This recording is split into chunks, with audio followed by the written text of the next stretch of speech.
महाराज विक्रमादित्य जड़े सिद्ध साधक एवं तपस्वी थे, जहाँ को देवराज इंद्र डरुथिले। से एभली जानिथिले कि निजर संचित समस्त पुण्यफल निसंकोचरे अन्य को दान करदेउथिले। दिने सैनिक माने जड़े लोक को धरी आनी दरबार में हाजर कराइले। ता पाखरे एक थली थिला जेउथिरे अनेक धनरत्न रहिथिला। दिने सैनिक माने जड़े लोक को धरी आनी दरबार में हाजर कराइले। ता पाखरे एक थली थिला जेउथिरे अनेक धनरत्न रहिथिले। से चोर बोली संदेह सैनिक माने ताको बांधी आनिथिले। महाराज पचारिबारु से कहिला, मु जने धनी व्यवसायी घरे चाकर भाव काम करुथिली। सेही व्यवसायी वृद्ध काले तरुणी भाज्या ग्रहण करिथिले। से ताको संतुष्ट करि पारु नथिले। एनु स्त्री जनक मोते ग्रहण करि नैथिले। दिनको दिन आम भितर संपर्क गभीर होइगला। से मोते एसबु धन देइछि। काली तार स्वामी को मारी देई निर्दिष्ट स्थान रे मोते भेटिबो बोली कहिछि। तापरे आमे दुहे विवाह करी सुखरे रहिबु बोली से योजना बनाउछि। सत्यता जानिबा सकाशे महाराज लोक पठाइले।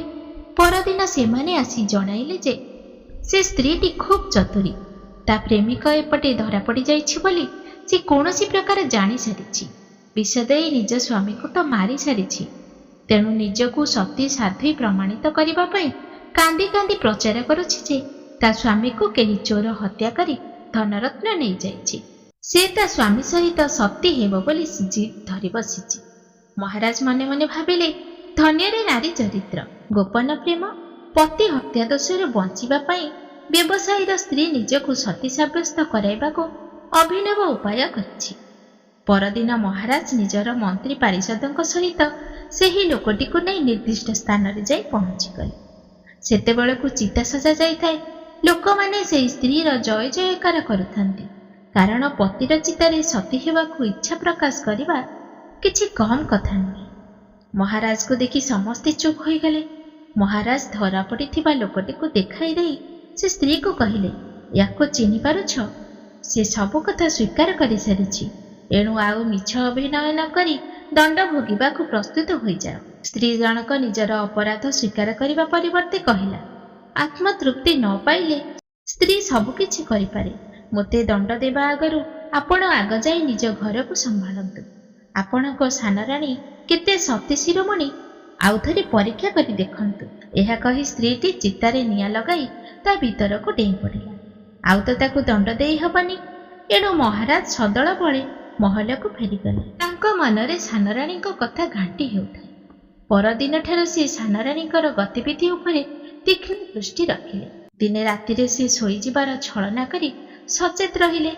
ସାନରାଣୀ ନିଶାର୍ଦ୍ଧରେ ମହଲରୁ ଯାଇ ଜଙ୍ଗଲ ପାଖରେ ଥିବା ଏକ କୁଡ଼ିଆରେ ପହଞ୍ଚିଲେ।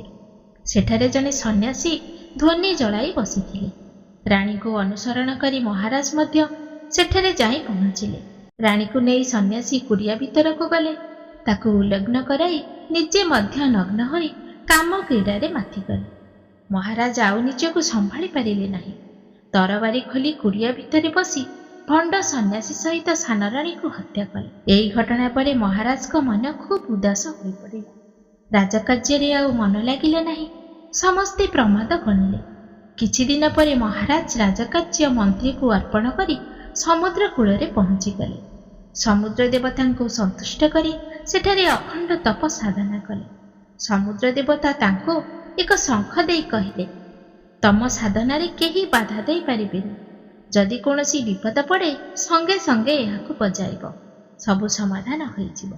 ମହାରାଜଙ୍କ କଠୋର ତପସ୍ୟା ଦେଖି ଇନ୍ଦ୍ର ଭୟଭୀତ ହୋଇଗଲେ।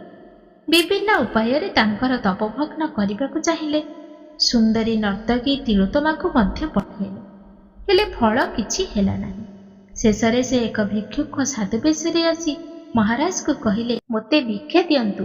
ମହାରାଜ କହିଲେ, କ'ଣ ଚାହ ମାଗ, ମୁଁ ଦେବାକୁ ପ୍ରସ୍ତୁତ। ଇନ୍ଦ୍ର କହିଲେ, ମୋତେ ଆପଣଙ୍କ ସାଧନାର ସମସ୍ତ ଫଳ ପ୍ରଦାନ କରନ୍ତୁ। ମହାରାଜ ହସି ହସି ଦାନ କରିଦେଲେ। ଇନ୍ଦ୍ର ନିଜ ରୂପ ଧାରଣ କରି ତାଙ୍କୁ ଆଶୀର୍ବାଦ ଦେଇ ଦେବଲୋକକୁ ଗମନ କଲେ।